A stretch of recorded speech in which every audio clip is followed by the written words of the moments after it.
네, 저희 공동체에 주시는 하나님의 말씀입니다. 마가복음 9장 1절에서부터 13절. 마가복음 9장 1절에서부터 13절.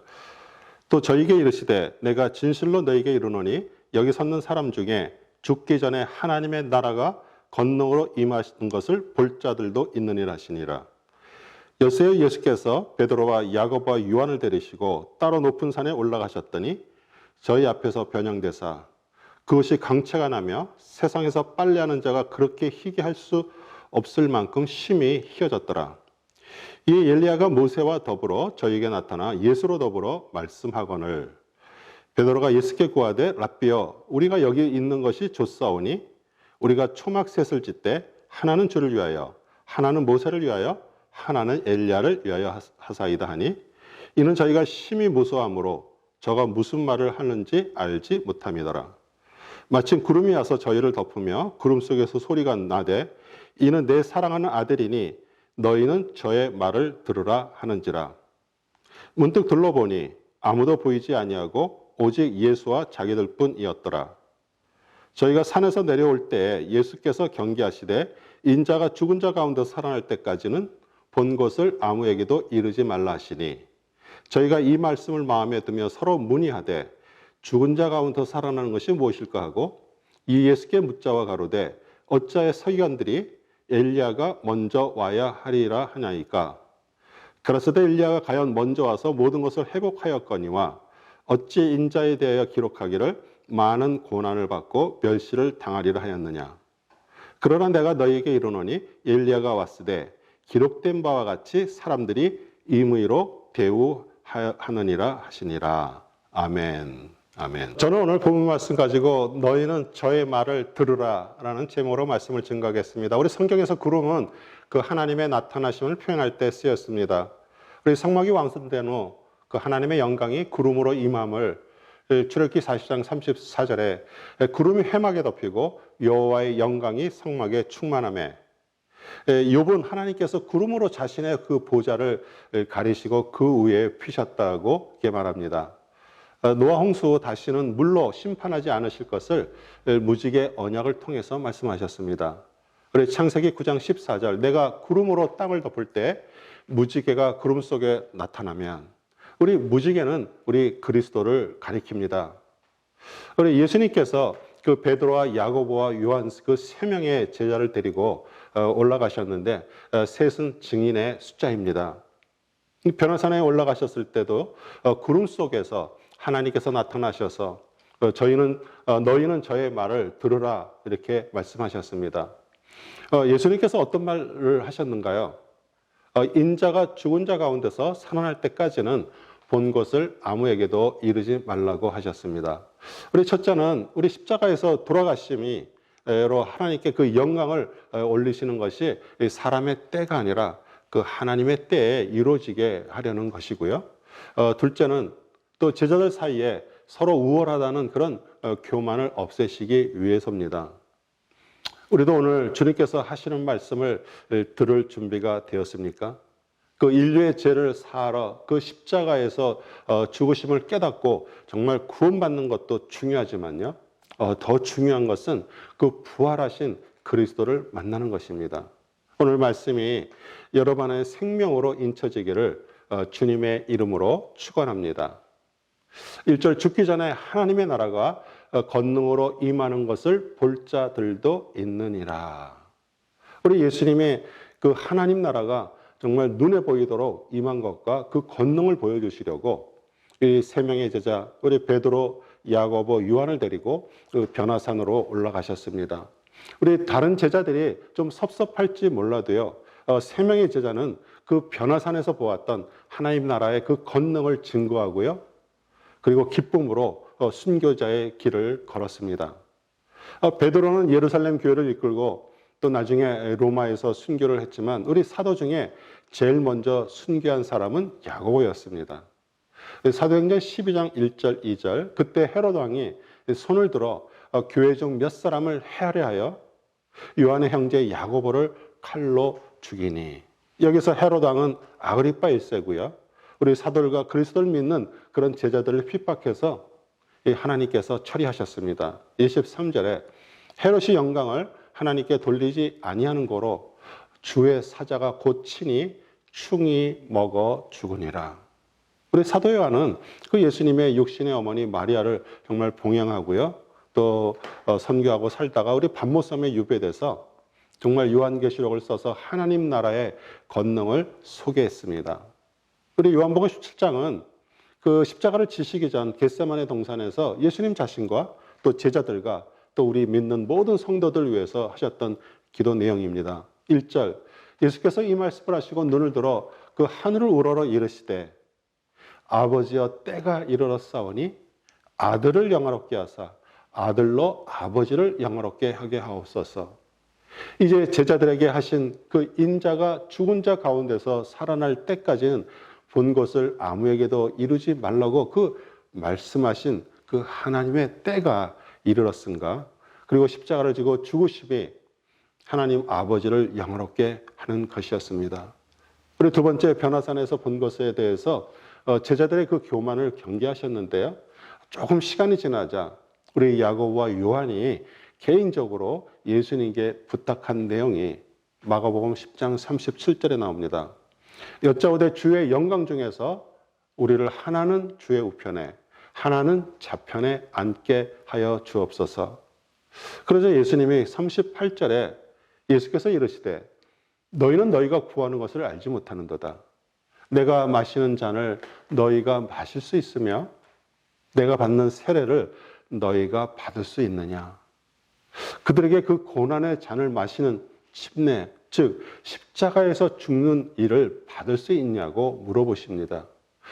물이 풍박이 없는 곳, 예를 들면 박해를 피해서 지하 카타콤에 살 때 물을 뿌리는 세례 줄 수 있지만 그 예수님이 침례 요한에게 받으신 침례는 물속에 완전히 잠기는 행위였습니다.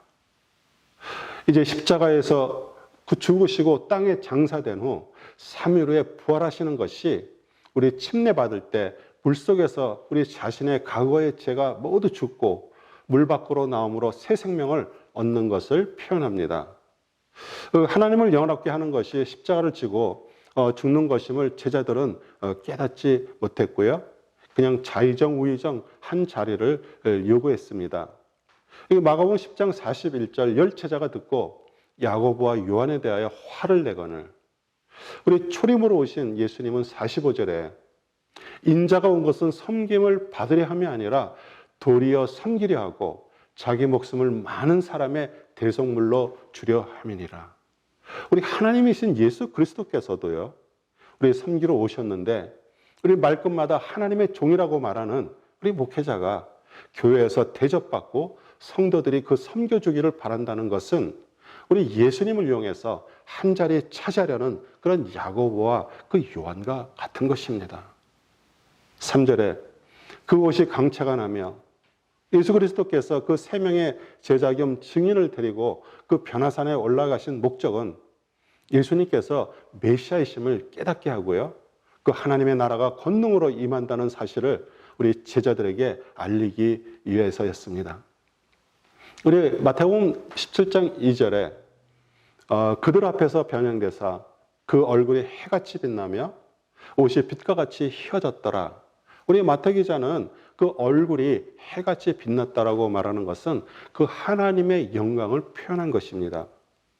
고린도후서 4장 6절 그 어두운 데 빛이 빛이라 말씀하셨던 그 하나님께서 예수 그리스도의 그 얼굴에 있는 그 하나님의 영광을 아는 빛을 우리 마음에 비추셨느니라. 아멘. 우리 4절 엘리야가 모세와 함께 예수로 더불어 말씀하거늘 유대인들은 그 모세를 그 율법을 대표하는 선지자로 또 엘리야를 기적을 대표하는 선지자로 생각했습니다. 그런데 그 율법 자체시고요. 기적을 행하시는 그 예수 그리스도께서 그들과 함께 계셨다는 것은 예수님께서 곧 그 두 가지 율법과 기적을 완성시키기 위해 오셨고요. 모세보다도요, 엘리야보다도 뛰어난 그 메시아이심을 스스로 드러내는 것이었습니다. 5절 우리가 여기 있는 것이 좋사오니 우리 제자들의 그 언행에 대해 이 마가가 설명하는 것이죠. 제자들이 무슨 말을 해야 좋을지 몰라 할 때 베드로는 그 급한 성격대로 불쑥 초막셋을 짓자고 제안했습니다. 그리고 베드로의 그 이러한 제안은 정말 이 놀라운 그런 황홀감을 경험하고요. 계속 그것을 유지하려는 자기도 모르고 불식간의 제안이었습니다. 우리 초막은 그 나뭇가지와 잎을 이용해서 만든 임시 거처를 말하는데 원래 유대인들이 장막절, 초막절이 거행하는 동안에 거주했던 그 텐트 초막을 말합니다. 뭐 저희도 1년에 한번 그 시아난도 산에 가서 전가족 수양을 하면서 정말 경치 좋은 곳에서 맛있는 음식과 또 오랜만에 가족 같은 성도님들과 시간을 지내다 보면 우리 베드로 말대로 우리가 여기 있는 것이 좋사오니가 나옵니다. 우리 수양이 끝나고 산에서 내려가면 우리 일하러 다녀야죠. 뭐 여러 가지 문제들, 뭐 사건들은 끊이지 않고 일어나죠. 사단은 계속 영적인 싸움을 걸어오죠. 그러나 여러분과 저는 우리는 산 정상에서 은혜 받기 위해 지음받은 것이 아니라 정말 제약되고 문제가 많은 세상에서 우리 그리스도의 빛을 바라고요. 복음을 전하기 위해서 구별되었음을 우리는 알아야 합니다. 우리 7절 내 사랑한 아들이니 너희는 저의 말을 들으라. 그 사람의 본성에는요. 그 자신이 듣기를 원하는 말, 자신이 그 좋아하는 말만 가려서 듣는 그런 경향이 있죠.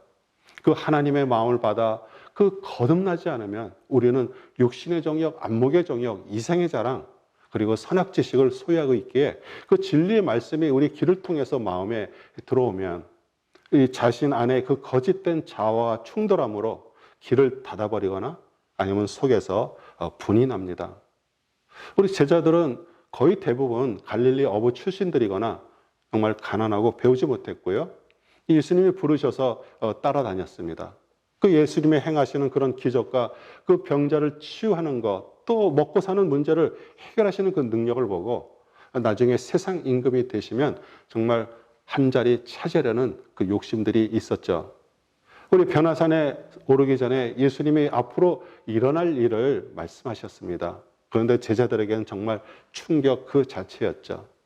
우리 마가복음 8장 31절 인자가 많은 고난을 받고 장로들과 대제사장들과 서기관들에게 버림받아요. 우리 죽임을 당하고 사흘 만에 살아나야 할 것을 비로소 그들에게 가르치시되 우리 32절에 드러내놓고 이 말씀을 하시니 베드로가 예수를 붙들고 가늠해. 우리 헬라어로 에피티마오는요 그냥 간청하는 정도가 아니라 훈계하다, 손으로 잡고 흔들면서 꾸짖다라는 그런 뜻입니다. 우리 베드로와 다른 제자들이 정말 듣고 싶지 않은 말이었기 때문입니다.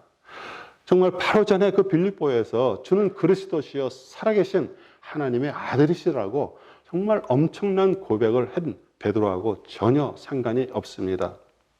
우리 성경은 예수 그리스도가 말씀이 육신을 입어서 오셨다라고 말합니다. 우리 말씀을 읽을 때 말씀의 저자이신 우리 성령 그리스도께서 말을 하시고 계시는데 우리는 잘 듣고 있습니까? 정말 누구가 들어야 할 말씀이라고 생각하십니까? 아니면 제가 말씀을 준비해서 강대상에서 선포하면 목사가 나 들으라고 골라서 준비했다라고 생각하시는 분이 있다면 우리 성령님께서 그분을 위해서 말씀하시는 것입니다. 어떤 분이 이렇게 얘기합니다. 이단들은 그 설교 시간에 자기식들의 그 성경 공부를 하자고 열을 내서 말하는데 정통이라고 자부하는 교회에서 설교 시간에 목사가 재미있는 예화로 성도들을 즐겁게 해주고 있다라고 그렇게 얘기합니다. 디모데후서 4장 3절의 4절 때가 이르노니 사람이 바른 교훈을 받지 아니하며 귀가 가려워서 자기의 사역을 따를 스승을 많이 두고 또 귀를 진리에서 돌이켜 허탄한 이야기를 따르리라. 우리 8절 아무도 보이지 아니하고 오직 예수와 자기들 뿐이었더라. 우리 당시 상황을 유추해보면요. 우리 변화산에 오르셔서 예수님은 기도하고 계셨습니다. 우리 제자들도 기도하다가 피곤해서 깜빡 잠을 자고 있었겠죠. 그런데 그리스도께서 변형이 되시고요. 그 모세와 엘리야가 나타나서 그 예수님과 더불어 예루살렘에서 이제 돌아가실 것을 말씀하고 계셨습니다. 우리 제자들은 정말 초자연적인 광채와 그 대화 소리를 듣고 잠에서 깼고요. 그 예수님의 영광과 주님과 더불어 대화하는 그 모세와 엘리야를 보았고요. 이제 모세와 엘리야가 떠나야 할 때 베드로는 막 흥분해서 당황해서 그들을 위한 일시적인 그 안식처 초막을 만들 것을 제안했습니다. 그 다음에 빛난 구름이 와서 덮으며 구름 속에서 이는 내 사랑하는 아들이니 너희는 저의 말을 들으라 하신 것입니다. 이 소리를 들을 때 제자들은 땅에 엎드려서 정말 심히 두려워했고요. 그러나 제자들은 곧 그리스도께서 손대심을 받고 쳐다보니 예수님과 자기들만 남아 있었습니다. 우리가 신앙생활을 하는 데 있어서 율법 말씀 읽기 너무 중요합니다. 또 우리 실제 삶에 일어나는 그런 초자연적인 기적 체험하는 것 너무 중요합니다. 그러나 더 중요한 것은 내 사랑하는 아들이라고 부르시는 그 하나님과 하나 된 그 주님과 서로 하나가 되는 것입니다. 말씀과 기적 모두 주님과 하나가 되기 위한 방편이죠. 우리 여러분과 저는 주님으로부터 그 위로와 동정받기를 원하지 그 전능하신 하나님과 전적으로 하나가 되는 것을 별로 원하진 않습니다. 많은 크리스찬들이 우리 겉모습과 경험들은 했지만 새 제자들처럼 완전히 주님께 자신을 드리지 못했습니다. 우리 10절 죽은 자 가운데 살아난 것이 무엇일까 하고 우리 제자들은 그리스도께서 그 자기의 죽음과 부활이 가까웠다는 것을 말씀하신 것을 들었으며 또 그의 변형에서 그 부활의 그 모형을 보았고요. 이제 그리스도의 나라가 임하여 그리스도께서 영광스럽게 통치할 것을 그들은 정말 생각을 했습니다. 그러나 예수님이 죽는다는 것에 대해서 정말 물어보기가 너무나 두려워서 대신에 11절에 어찌하여 서기관들이 엘리야가 먼저 와야 하나니까 이렇게 물어보았습니다. 우리 율법에 정통한 우리 서기관들은 말라기 4장 5절에 근거해서 메시아가 오기 전에 엘리야가 선고자로 올 것이라고 말했죠.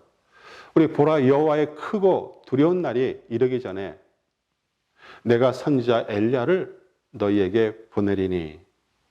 이 말라기 선지자는 구약의 마지막 선지자로 이제 앞으로 메시아의 도래와 그에 앞서서 엘리야로 상징되는 우리 침례 요한의 출현을 예언했습니다. 우리 말라기 3장 2절을 보면요. 우리 오늘 말씀 3절에 그것이 강차가 나며 세상에서 빨래하는 자가 그렇게 희귀할 수 없을 만큼 희어졌더라가 연상되는 그리스도의 변형을 암시해 주는 말씀입니다. 그가 임하시는 날을 누가 당하며 그가 나타나는 때에 누가 능히 서리요. 그는 금을 연단하는 자의 불과 표백하는 자의 잿물과 같을 것이라. 아멘. 우리 12절 엘리야가 과연 먼저 와서 모든 것을 회복하거니와 어찌 인자에 대하여 기록하기를 많은 고난을 받고 멸시를 당하리라 하였느냐. 우리 제자들이 무서워서 그 질문하지 못한 것에 대해서 우리 예수님께서 답변을 주시는 것입니다. 이사야서 53장은 우리 예수님의 고난에 대해서 예언한 내용인데요. 12절 하반절에 이는 그가 자기 영혼을 버려 사망에 이르게 하며 범죄자 중 하나로 헤아림을 받았습니다. 그러나 그가 많은 사람의 죄를 담당하며 범죄자를 위하여 기도하였느니라. 우리 13절 사람들이 임의로 대우하였느니라. 엘리야를 어떻게 대우받았습니까? 엘리야는 우리 아합과 이세벨에게 고난을 받았고요. 우리 침례 요한은 헤롯과 헤로디아에게 고난을 당한 것처럼 예수님도 똑같이 멸시와 고난을 당하고 죽으실 것을 우리 제자들에게 밝히 말하고 계십니다. 우리 사랑하는 성도 여러분, 정말 성부 하나님은 성령님을 통해서 오늘 여러분과 저에게 그 변화산에 있던 제자들에게 말씀하신 것처럼 똑같이 물어보십니다. 저는 예수 그리스도께서 많은 말씀들을 하셨지만 그 자기를 부인하고 자기 십자가를 지라라는 그 한 말씀에 집중되어 있다고 생각합니다. 만약 자기를 부인하지 못하고 자기 십자가를 지지 못하면 우리 역시 우리 제자들처럼 예수님을 그 세상 임금 삼아 정말 썩어져 없어질 그 세상의 그 물질과 성공과 건강한 삶을 요구하고요. 세상에서의 증인의 삶은 내팽개치고 변화산에서 체험했던 그 영적인 특경을 다시 얻으려고 기도 온도로 성령 집회로 찾아다니는 그런 영적 방랑자들이 될 것입니다. 우리 구름과 안개는 물방울 입자들이 모인 형태로 비슷하지만 우리 구름은 하늘에 떠다니고요. 하나님의 현현으로 사용되었고요. 안개는 땅에서 올라옵니다. 우리 베드로는 거짓 교사들을 안개로 표현했습니다. 우리 베드로후서 2장 17절 이 사람들은 물 없는 셈이요 강풍에 밀려가는 안개니 그들 위하여 캄캄한 어둠이 예비되어 있나니. 우리 야고보 사도도 또 안개를 이 세상의 육신으로 살아가는 생명으로 표현했습니다. 우리 야고보서 4장 14절 내일 일을 너희가 알지 못하는도다. 너희 생명이 무엇이냐? 너희는 잠깐 보이다가 없어지는 안개니라. 안개는 태양이 떠오르면 정말 흔적도 없이 사라집니다. 태양은 빛이신 그리스도를 표현하고요. 빛 대신 그리스도가 여러분 안에 있을 때 우리 거짓 교사들의 그 가르침과 그 육신적인 생명은 사라지고 구름 속의 무지개처럼 정말 아름다운 삶이 시작됨을 믿으시기 바랍니다. 지금 자신이 붙들고 있는 것이 무엇인지 한번 간절히 살펴보시기 바랍니다. 정말 사라질 안개기둥 같은 세상 임금 예수인지 아니면 구름 속에 찬란하게 빛나는 무지개기둥 그리스도인지 오늘 말씀을 통해서 정말 간접 경험해 주신 하나님께 감사하시기 바랍니다. 또 베드로, 야고보 그 요한의 마음이 사실 우리의 마음인 것을 알게 해주신 우리 성령님께 감사하시기 바랍니다. 말씀과 기적의 주인 되시고 죽으셨다가 부활하신 그리스도가 우리 안에 살아계셔서 정말 하나님께서 그리스도의 말을 들으라 말씀하신 것을 듣는 우리 모두 되시기를 우리 주 예수 그리스도의 이름으로 축원합니다. 아멘.